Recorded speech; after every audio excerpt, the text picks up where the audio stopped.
Pension scheme शुरू हो गई है। इस स्कीम की खास बात यह है कि अब हर कोई इस स्कीम में पैसा लगा सकेगा। साथ ही उसे यह तय करने का भी अधिकार होगा कि पैसे का निवेश कहां हो। 2004 से सरकारी कर्मचारियों के लिए शुरू हुई नई पेंशन स्कीम ने मंदी में भी इस साल 14% रिटर्न दिया है।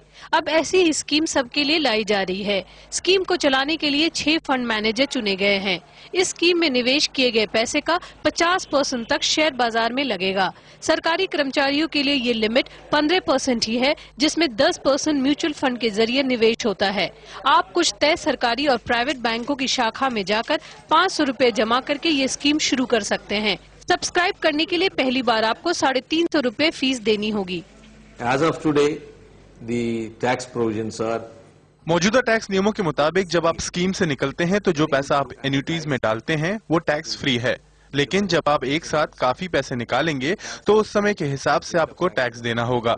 पर पीएफआरए ने सरकार को पूरे पैसे पर टैक्स छूट देने के लिए लिखा है। that the entire proceeds of this scheme must be made tax exempt. नई पेंशन स्कीम में आपको शायद रिटर्न प्रोविडेंट फंड से बेहतर मिले, पर आपको पीएफ की तरह टैक्स छूट का फायदा नहीं मिल पाएगा। यानी 60 साल की उम्र में जब अपना 60% पैसा आप विड्रॉ करते हैं तो आपको उस वक्त टैक्स देना होगा।